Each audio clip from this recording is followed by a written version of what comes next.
I'm Andrew Schwartz, and you're listening to The Truth of the Matter, a podcast by CSIS where we break down the top policy issues of the day and talk with the people that can help us best understand what's really going on. To get to the truth of the matter about tariffs and more tariffs, we have with us Dr. Phil Luck, CSIS's director of our economics program and Scholl chair, and one of our newest experts. Phil, you've already been on once. Right back a week later. Right back here. Yeah, absolutely. Okay, so as we speak, it's Monday afternoon, February 10th. President Trump is poised, according to reports, to issue a 25% tariff across all nations on steel and aluminum imports here to the United States. What do you think about this? And this includes, of course, Mexico and Canada, who we trade a lot of this stuff with. Yeah, absolutely. So our understanding of the moment is that he's basically reinstituting three what are called 232 tariffs, right? Under US. 232 is the magic number when it comes to steel and aluminum. Yeah, exactly. These are basically tariffs that can be put in place when trade results in what's called a national security threat. So That was the original impetus back in 2018 when these were put in place. At the time, that was, of course, a bit of a shock to our allies, Canada and European countries, that they were causing a national security threat. But that's a separate issue. So as a result of work by both the Trump administration the first time and the Biden administration, these tariffs were either taken off or replaced by things called tariff rate quotas, which basically say a certain amount of the good can come in tariff-free, and after that, there'd be a tariff imposed. That's what we had with the EU. So, we're going to be going back to these relatively high tariffs of 25%. To your point, this is going to be very impactful to Canada and Mexico. We import the most steel from any country from Canada. Mexico is the third largest market for imported steel into the United States. Okay, so this is all being done ostensibly to protect American steelworkers, protect American steel companies, aluminum companies. Does it have that actual impact?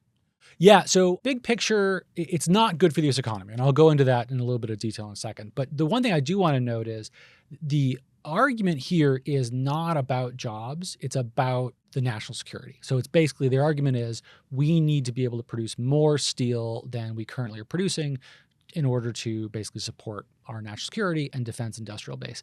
That is not an opinion that the Defense Department agrees with, but that's the decision that the administration came to last time. To your point about jobs, I mean, look, tariffs tend to be not very good at creating jobs, or they have a high cost of doing so. I think I mentioned this last time that, when we did this with tires imports under the Obama administration, we saved jobs, but at a cost of about $1 million per job. That was for tires, which are essentially an end product, right? They're put them on a car. Steel is way worse. Steel and aluminum are inputs to so many things, right? So, not to mention my favorite can of Diet Coke. Exactly, which right? could become scarce if we stop importing aluminum from Canada. Yeah, Canada is by far the largest place in which we import aluminum from. So that's for sure the case. It'll increase prices.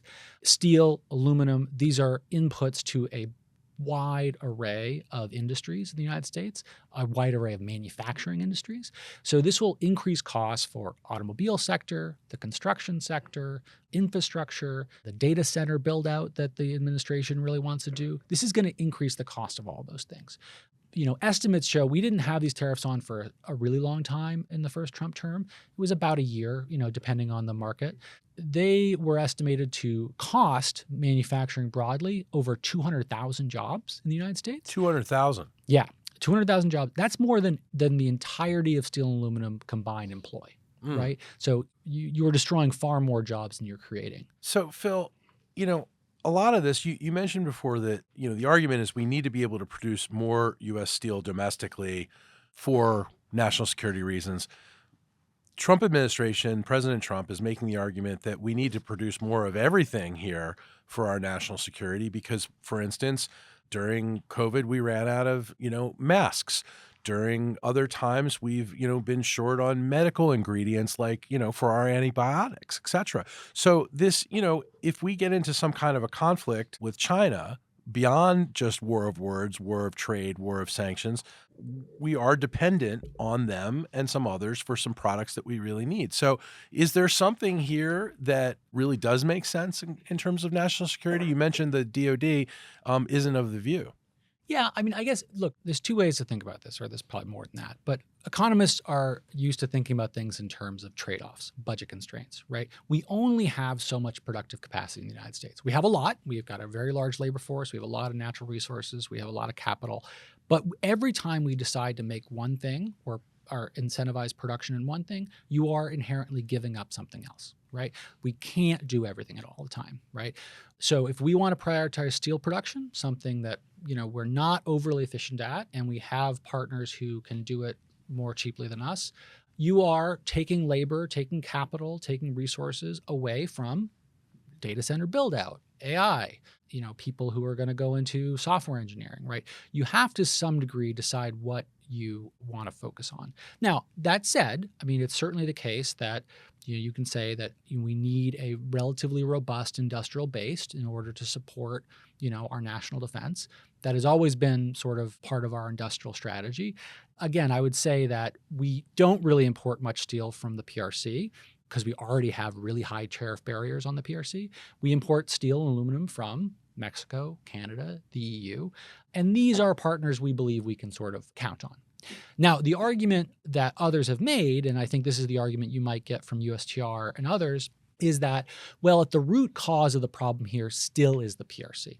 Even though we don't import steel and aluminum from the PRC, they have such massive overcapacity and they flood the global market that they export to countries like Canada, and then Canada exports more cheaply to us. And this is one of these things that a lot of people don't realize is that there's a lot of stuff coming from China to the United States through a pass-through from another country. Explain how that works. Yeah, so I mean, there's several ways. So one of two things can happen. Either goods from the PRC can be exported, let's call those intermediates. They're exported to a third market. Then as a result of some transformation, those goods are deemed, by rules of origin, which basically says, where does the thing come from? That transformation is deemed large enough that it's now the product of a different country, and therefore it goes under the tariff rates of that third country. Now, you can always game those rules. There's always examples of countries basically doing transshipment. They're just making very small transformations. And we have trade law to basically adjudicate those things.